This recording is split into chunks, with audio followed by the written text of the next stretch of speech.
ही माझं नाव Ramesh Munde, railway challenge बटनेचा केस worker.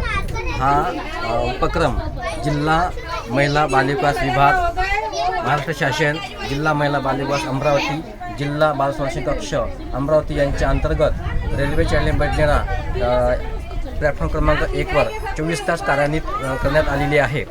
हा येथील बालक, एकटा बालक, घरून निघालेले बालक, कोणाला घरून कोण किडनॅप करतात बालकाला, त्याला मारपीट करतात, कोणाला साहित्याची गरज आहे, कोणाला भूक लागलेली आहे, कोणाला संकटात सापडलेला बालक असेल, त्या संकटात सापडलेल्या बालकासाठी 24 तास ही रेल्वे चॅलेंज कार्यरत आहे। त्या मुलांना जर एखादा मुलगा रेल्वे स्टेशनला मिळाला त्यावेळेस त्यांना आपण विचारपूस करून RPF पोलीस किंवा JRP पोलीस यांच्या माध्यमातून पुढील कारवाई त्याचं मेडिकल करून त्यांच्या आणि जर त्याचे पालक आले नाही तर तोपर्यंत त्याला बालकल्याण समिती अमरावती यांच्या आदेशाने बालगृहामध्ये दाखल करण्यात येते।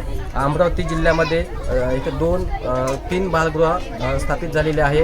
एक मुलींचं SI लेआउटमध्ये मुलींचं निरीक्षण बालगृह आहे आणि एक देशपांडेवाडी अमरावती येथे 6 ते 12 वय मुलांसाठी एक बालगृह आहे आणि 6 ते 18 वर्ष पर्यंत रुक्मिणीनगर येथे बालगृह आहे। त्या मुलांना जे इथे मुलगा आम्हाला मिळाला त्यावेळेस आपण त्याला बालगृहामध्ये दाखल करतो।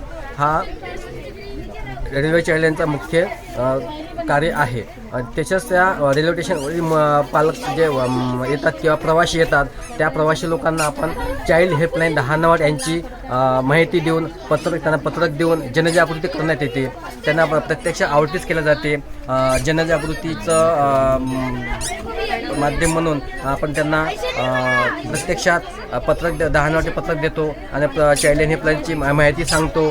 तसेच ओपन हाऊस पण मुलांसोबत घेतलं जाते, रेल्वे काठर मुलांसोबत ओपन हाऊस घेतलं जाते। आणि आजच्या या नोव्हेंबर महिन्यामध्ये 14 ते 20 हा बाल सप्ताह आयोजित केलेला आहे। या सप्ताहामध्ये उद्घाटन कार्यक्रम 14 नोव्हेंबरला झालेला आहे।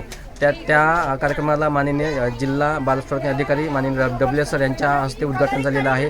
आणि हा कार्यक्रमाचा 3रा दिवस आज बालकांची रेल्वे काठर मुलांसोबत चित्रकला स्पर्धा आयोजित केलेली आहे। त्या कार्यक्रमाला उपस्थित माननीय मनीषजी खांडपाटोळे सर, उत्कर्ष संस्था येथे उपस्थित झालेले आहेत। तसेच JRP पोलीस येथील रामटेके मॅडम ह्या सुद्धा इथे उपस्थित झालेले आहे। असाच आणि येथील जे पालक पण इथे उपस्थित झालेले आहेत। या मुलांसोबत आज ड्रॉइंग स्पर्धा आयोजित केलेली आहे।